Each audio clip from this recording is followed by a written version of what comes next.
Allez, dernière partie, partie 3.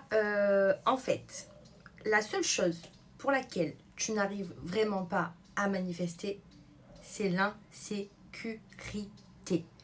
La plupart des gens, quand vous essayez de manifester quelque chose, ce qu'il faut comprendre, c'est que vous avez beaucoup le passé qui surgit, d'accord, ou qui ressurgit, peu importe. Parce que vous allez avoir envie d'acheter une maison. Vous allez avoir envie d'avoir un enfant, d'avoir la situation du couple parfait, de financièrement être bien, de tout ça, ok. Mais qu'est-ce qui engendre souvent une chute quand on arrive en haut? C'est l'insécurité. On a peur de perdre. On a peur de perdre ce qu'on a investi. On a peur de perdre ce que l'on a créé. On a peur de perdre ou d'être dans l'échec constamment. Donc, qui amène à l'insécurité. L'insécurité, c'est quelque chose qui, vous le savez, on vous le dit, il y a deux sentiments, l'amour et la peur. Donc, soit tu nourris l'amour, soit tu nourris la peur. Ça, c'est à toi de voir. Maintenant, tout ce qui est lié à la peur, c'est l'insécurité. L'insécurité, c'est la seule chose, et très peu en parlent, que l'insécurité nous amène à notre défaite intérieure, à notre échec intérieur et à l'instabilité intérieure. Quand tu vas rencontrer quelqu'un, par exemple, et que tout se passe bien, tu vas te dire de suite, c'est pas normal, tout va bien, il y a un truc. Et pourquoi? Parce que jusqu'à maintenant, tu as été dans l'insécurité au niveau de ton couple ou de tes anciennes relations. Donc quand tu vas rencontrer quelqu'un, tu vas te dire, attends, j'ai vécu ça, pourquoi là je vivrai le bonheur? Donc déjà là, ça foire, premièrement. Je vais fermer la fenêtre parce qu'il y avait des travaux. Secondo, tu vas commencer à devenir esclave par rapport au travail. Donc bien évidemment, la conjoncture fait qu'on se fait tous un peu, je vais pas dire le terme, mais vous avez compris, au niveau du panier moyen de l'être humain pour les courses et tout. Donc forcément, vous allez devenir esclave de votre travail. Donc ça aussi, ça vous empêche, en fait, de faire un réel boulot que vous avez envie, de reprendre des études, de faire des choses qui vous fait vraiment vibrer.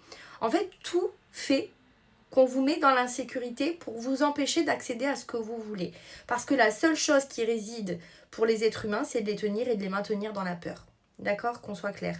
Donc si tu arrives un minimum à sortir de la peur et te dire oui, effectivement, si j'arrête ce boulot-là et que j'entame ça et que je fais ça, ça va m'amener à quelque chose que moi je veux. Donc oui, en même temps, tu ne peux pas tout avoir sur un plateau d'argent sans premièrement passer à l'action, puisque je le redis, dans la loi d'attraction, il y a le fait de tu attires à toi en passant à l'action, mais il y a aussi le fait d'investir en soi-même. C'est pas d'aller investir de l'argent à droite à gauche, non, ça n'a rien à voir. Simplement de se dire, bon allez, là je fais un petit sacrifice. Ce sacrifice, ça va être long, ça va être compliqué, mais ça va m'amener à là où j'en ai envie. Parce que tu crois peut-être que les plus grands là, Kate Middleton, quelle était la probabilité pour qu'elle se marie avec le prince, même si c'est sa mère qui l'a élevée là-dedans? Dis-moi en commentaire. Jim Carrey, quelle était la probabilité que tous les jours, en se levant le matin, d'accord, il se lève et il va au studio et il se dit à Thanksgiving, je remporte $1 million, mon premier chèque d'$1 million. Pourquoi il est arrivé? Parce qu'il a fait des sacrifices, parce qu'il est passé à l'action, parce qu'il s'est mis en action et, je viens de le dire, mais bon, t'as compris, il s'est aligné avec ce qu'il voulait en fait. C'était vraiment quelque chose qui le faisait vibrer de l'intérieur. Pour lui, son potentiel futur dans la dimension, dans un potentiel dimensionnel, il avait déjà ce qu'il voulait. Et Neville Goddard te le dit bien, c'est toi, c'est ton désir, c'est ce qui te relie à Jésus. Que tu crois ou que tu crois pas en Jésus, on s'en fout. Je suis. Si tu dis je suis fatigué, bah, tu vas être fatigué, mais ton âme en soi, elle n'est pas fatiguée. Tu ressens de la fatigue. Donc déjà, change tes mots, je ressens de la fatigue. D'accord? Donc vraiment, ce qu'il va falloir que tu comprennes, c'est que cette insécurité-là t'empêche de tout. T'empêche de t'expanser au niveau de ton travail, de tes relations amoureuses, familiales, amicales. Les gens aussi ont tendance à te juger et à réprimander ce que tu fais parce que eux-mêmes, c'est leur fausse croyance. Donc tu réveilles en eux, quand tu réussis, tu réveilles leurs croyances limitantes. Donc forcément, ça va les déranger. Et on s'en fout de ça. Le principal, c'est toi, encore une fois. Il n'y a que toi qui peux savoir ce que tu veux et là où tu veux aller. Maintenant, Neville Goddard te le dit bien. Ouvre la porte. Enfin, dans la Bible, on te dit, ouvre la porte. Je rentrerai chez toi en secret. Enfin, je ne sais plus la phrase exacte. Mais c'est simplement dans ta pensée. Si tu as une pensée, c'est pour prier en secret. C'est pour manifester en secret. Si nous pouvons penser dans notre petite tête, c'est pour éviter que les gens viennent dans notre tête et prendre ce qu'on a à prendre. Tu vois, c'est pareil. Tu laisses trop les gens maîtriser tes émotions. C'est-à-dire que quand l'autre va te mettre en colère en face, tu vas lui dire c'est ta faute, je suis en colère. Non. C'est parce que tu as décidé de le laisser maîtriser tes propres émotions. Tu lui as donné l'autorité de le faire. Alors que si la personne en face, ce qu'elle te dit ne t'atteint pas et ne te touche pas, premièrement, tu n'es pas dans l'insécurité. Et secondo, c'est toi qui maîtrises ta façon de penser et d'aller là où tu as envie. Maintenant, sois pas con et borné et obtus. S'il y a une personne qui arrive à te faire voir différemment de ta vision là des choses et que ça te convient, vas-y. Ne reste pas planté sur des choses. Si tu vois que ça vient forcer et que ça ne fonctionne pas, c'est peut-être que tu n'es pas sur le bon chemin, tout simplement. D'ailleurs, ton corps te le fera comprendre. Si tu as mal au dos, si tu as mal aux genoux, les chevilles... Enfin, le maladie, d'accord? Ça, c'est encore autre chose.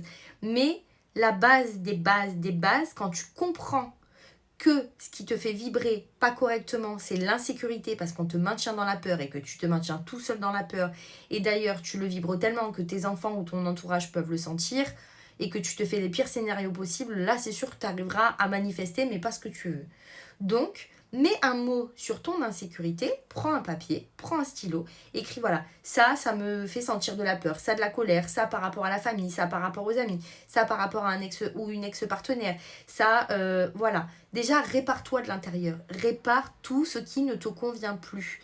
Mets des mots là-dessus, n'aie pas peur d'aller te faire aider par un praticien, d'accord? C'est quelque chose qu'il faut que vous compreniez, parce que si vous vous guérissez vous guérissez jusqu'à 4 générations futures.